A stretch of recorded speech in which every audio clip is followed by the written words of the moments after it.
Hello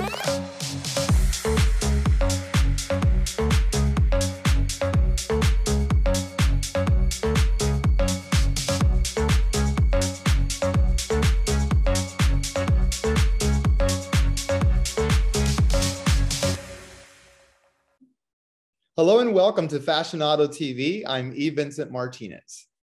Do you wake up with cheddar? We do every morning. Okay, if you're not sure what that means, stick around because our guest today is the one and only Baker Machado, the anchor of Cheddar News. Baker. I love saying your name. Baker Machado, thank you for joining us on Fashionado TV. It's a pleasure. I'm so excited to be here. And I've got to start with just your name. I'm sure I'm not the first person to ask you, but I can't just say your first name. It's all right. Baker Machado. It just rolls right off the tongue. Baker Machado. What a great name. Thank you so much. It is so different and unique. And every time I say my name, people think that it's like a fake name or a stage name or, like with actors, they just like make up a random name. But no, this is the name I was born with. And the funniest thing is my parents, my stoner hippie parents from Colorado, still to this day, do not know how they decided on Baker. To this day, I've heard different stories as to how they came about it. My dad thinks he heard it at a party. My mom thinks she heard it on a radio. But either way, they were like, oh, it was different. It was unique. And they gave it to me. And at the time I was like, what is wrong with you people? How did you guys think of this? But as I've gotten older, I've fallen in love with it. It works with who I am as a person, and it's such a unique name and so different in terms of what's out there. There's only one other person that I know of. There's probably others that has that as their first name, and he's a football player in Cleveland. And it's funny because I guess when he got drafted, I was getting all these hate tweets that were directed to him. His name is Baker Mayfield, and my name is Baker Machado. And so these people even the same were initials. angry. Yes, literally like almost the same name. And people were like, I can't believe you got drafted. I was like, I didn't get drafted. I'm over here watching RuPaul's Drag Race. Baker Machado, I know you're tired. I mean, it's a long day for you. What's your call time? So I get up at 3:30 in the morning, which is insane. I've been doing this for like 5 years, which is so crazy. I'm in the office about 4:45, and I usually leave here maybe like 3:30 maybe sometimes. So yeah, it's a long, crazy day. And I do 4 hours of live television every single day, which is also like unheard of, but that's also kind of the beauty of streaming news and sort of startup culture, and why a company like Cheddar, I could get away with doing what I'm able to do, but I could never do on a platform like CNN or NBC or any of that. Well, I was asking about your call time because, yeah, I know you get up early. There's nothing glamorous about that. But I'm glad you mentioned the other networks, because the way I came across Cheddar News was through my husband, Alex. One morning, I walked down and I asked, what is that? What are you watching? And you actually were on. Oh, wow. And there was such a different vibe about the anchors, about the network. And I can go on and on about how and why I think it's different than the other networks, but I'd like to hear that from you. What separates Cheddar from the other news networks? So, no, it's such a great question. So our CEO, John Steinberg, when he created us,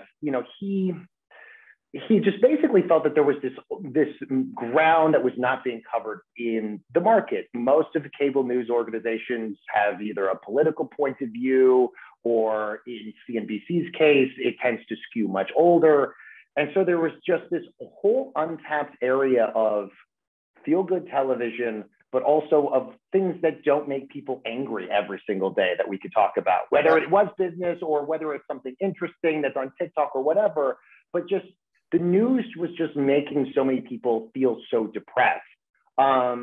And also just like, is there a platform out there that also you can get anchors that can be different than a traditional news organization?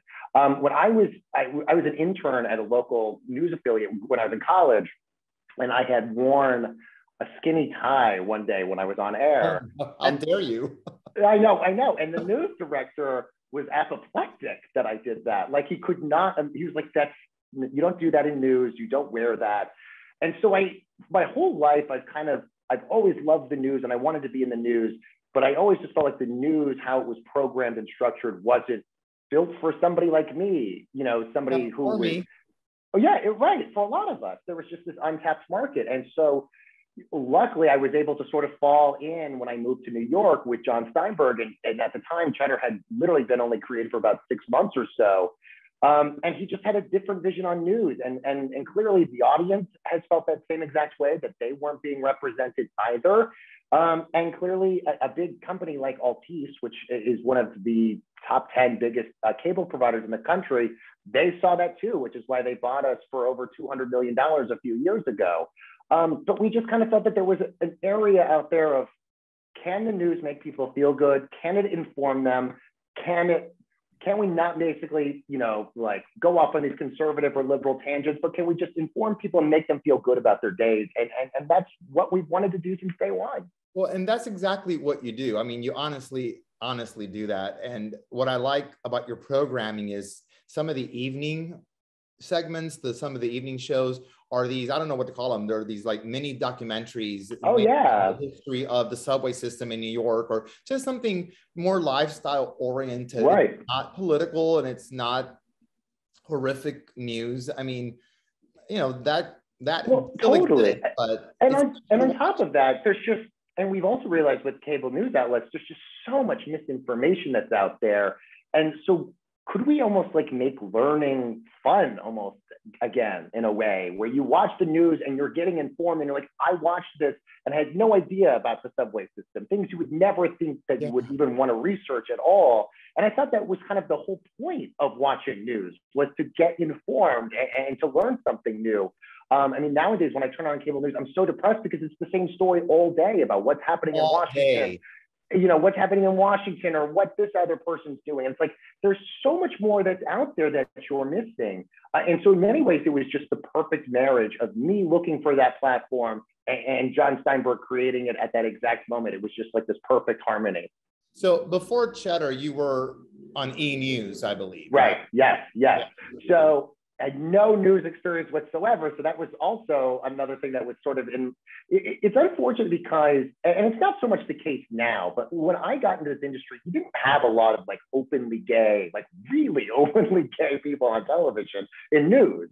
You know, most of them were in entertainment news, were in fashion, were all these other things. I mean, most of the out anchors, if they were out, it wasn't big news. It wasn't public. I mean, Anderson Cooper, when I was in the news industry, he hadn't even publicly come out yet. I mean, I think Thomas Roberts was kind of like the only out anchor at the time. And so I got into entertainment news thinking that was the only way that I could get into the news industry, because I've been out my whole life. I don't really know what it's like to be in. Being out is in, Baker. Yes, true. Also true. And so I knew that if I was going to make it in the news industry, and this is what I wanted to do my whole life, I was going to have to find somebody that kind of had the same perspective about it as me. And as a result of that, you know, it's interesting because now all these other players are now getting into streaming. NBC News now has a streaming platform. CNN is launching CNN Plus. And it'll be interesting to sort of see, do they sort of tailor their news kind of like how we've done it? Because that's sort of kind of the in thing now. Yeah, well, there you are, baby. You're cutting edge. We're trendsetting. Baker Machado. So let's talk about a few fun topics. These are things.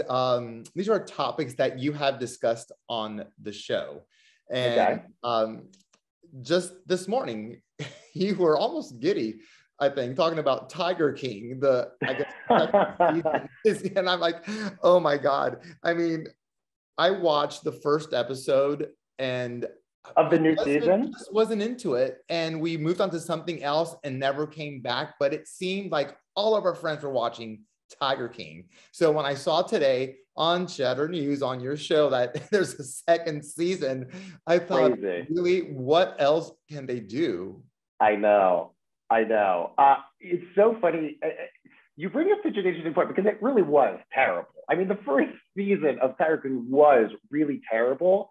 But I almost wonder if it was like a microcosm of where we all were in the pandemic, because one, none of us have experience living in a pandemic. And we were just looking for something that was mindless that we could sort of watch because the world was sort of falling apart in front of us. And in many ways, I feel like Tiger King is like a piece of tinsel. Like my dog loses his mind whenever he sees like tinsel on like a Christmas tree because it's like he doesn't know what to do with it. I feel like that's sort of how we were with Tiger King. Yeah. It was like the most outrageous, crazy storyline that you could possibly ever think of. Now I know the reviews. I've just seen like a few of the reviews. I haven't seen the second season yet, but the reviews have been terrible, like so far on it. So if you thought the first season was really bad, I'm assuming you're probably thinking the next one will be even worse. That's going to be a hard pass on us, but there's one other show that I know you are totally into because we do not miss an episode, and that is Succession. Oh yes! Oh my God! So who are you? I'm Team Shiv. Of course we are. Feel like, I mean, Shiv all the way. I feel like she's going to save the world. I feel like there's good. This is what's so funny about that show. Is like, is there another show? Maybe there is, where all of the people are such horrible, terrible, awful people, but yet there's like something weirdly charming about like each one of them. Like you think that inside of them that there's maybe something good in each one of them. Like Kendall, like that.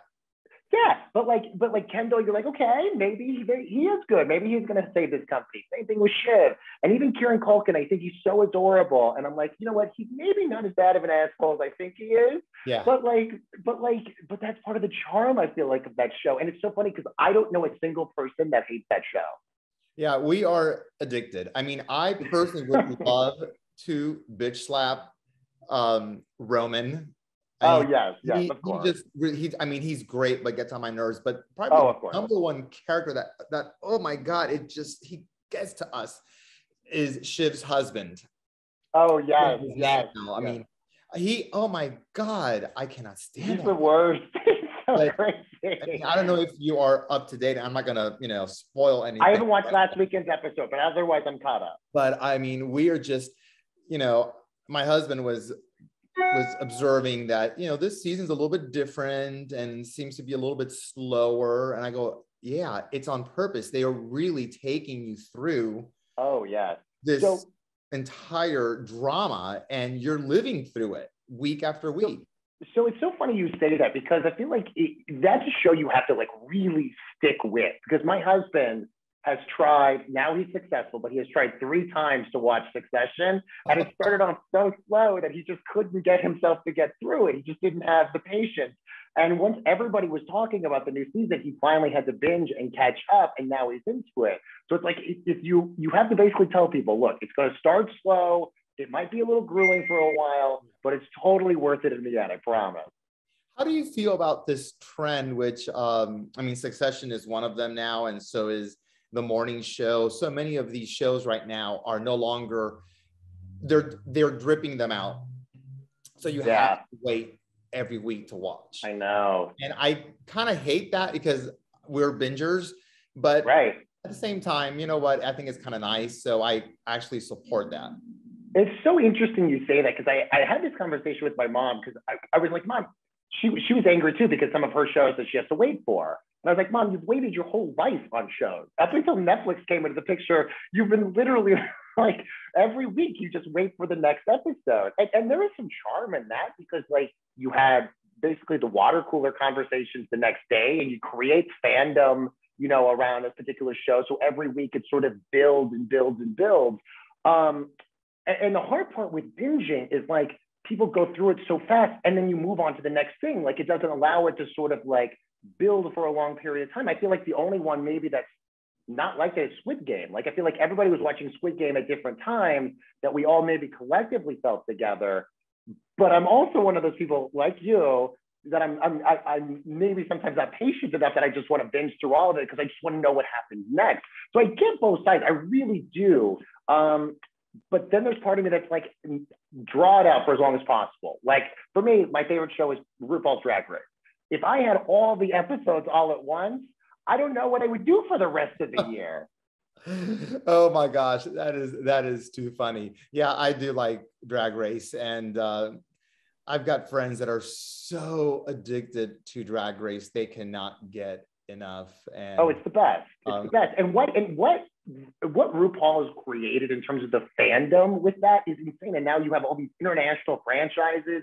And then one of my jobs that I had while I was also working at E! is I used to be a red carpet reporter for World of Wonder, which is the production company that does RuPaul's Drag Race. So I had to do all the carpets for their conventions and DragCon and all that stuff. So, I mean, so it would just be me hanging out with drag queens, which for me, those are the celebs in my life. Like I've interviewed like every A-list celeb on the planet, but if you get me in a room with Alyssa Edwards or another drag queen, or maybe even the Barefoot Contessa, but those are basically only people I would ever lose my mind over. So we went to a drag show, really an old school drag show in Palm Springs this past August.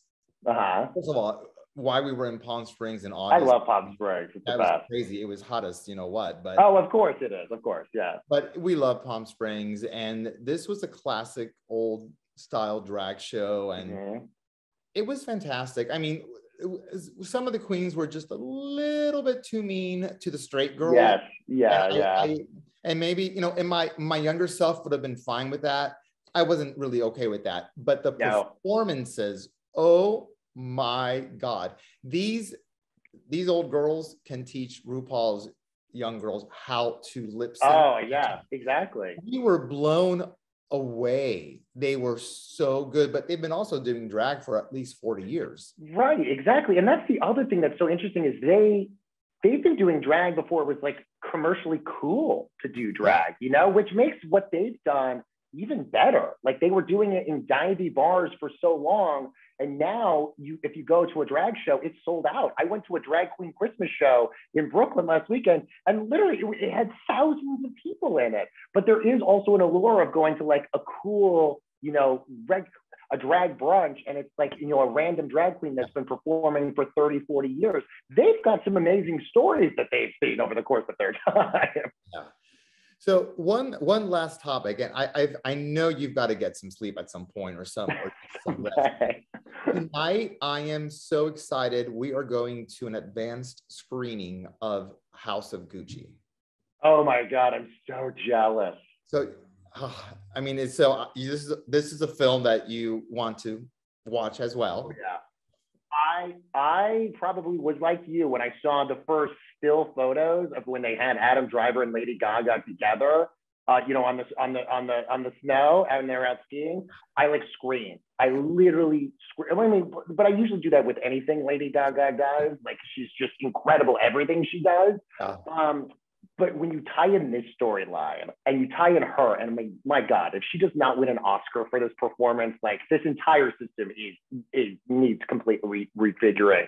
And then also the makeup that you saw and Jared Leto, like when you see Jared Leto in this movie, you have no idea it's him. It's amazing. It's so good. And also, like, a lot of people don't know about this story. I mean, granted, some of it has been fictionalized, but like, my God, what a juicy story. Like, the only thing I feel like is missing here, even though I know Ridley Scott can do amazing, like, if this seems like this would have been a Ryan Murphy show. Like, this should have been like the next generation of American crime that he should have been doing. Absolutely. You know what? You are so spot on with that. I agree. This has Ryan Murphy. Right. So he's probably so mad he didn't get the chance to do it ahead of time because his Versace American Crime Story was so good. Like Darren Criss was like outrageously amazing. Right. Oh yeah. That was so troubling that I still have nightmares over that. I know, me too. That was, But so I'm so jealous that you're seeing an advanced screening of this. Like beyond, I'm in like seething of jealousy. Oh, this is this evening in Atlanta. And actually, you're not a stranger to Atlanta because, correct me if I'm wrong, when I was doing a little bit of research on you, are you affiliated with WXIA here? Yes, they air my Cheddar news updates in the mornings, I think still to this day. And then in the past, a couple of years ago when Cheddar was getting off the ground, I used to do live news hits from the floor of the New York Stock Exchange on 11 Alive all the time during their morning show, which was always so funny because I did like live hits across the country, like DC, Seattle, Atlanta, all these other places. And I never have a monitor showing me who's on the other side. So I'm literally just like talking to this person, having no idea who I'm talking to. But these people at 11 Alive are like legit. They're so good. They're so impressive. So yes, I am in Atlanta. They are very nice over there. I've been often on their Atlanta and Company show, which I think it's every morning at 11. They'll call me in to talk about the red carpet during the amazing. Yeah, I mean, it's always fun to go on the show. It's of really, course. It's a especially great, when you can talk about fashion and all that other stuff. I mean, that's the best all stuff that other to talk stuff, about. right? I know. Well, Baker Machado, like I said, I can't just say Baker, it's Baker Machado. Thank you for being on Fashionado TV. It is such a pleasure to meet you. And hey, next time I'm in New York, I will look you up. Absolutely. And maybe go to or not go to one of those outdoor restaurants I just saw. Yes. Yes, that's probably, you'll see me with a martini at one of those places, probably. Order two, please. Yes, absolutely. Such a pleasure. Thank you so much. Have a great day. Thank you. Bye, Vincent. Bye-bye.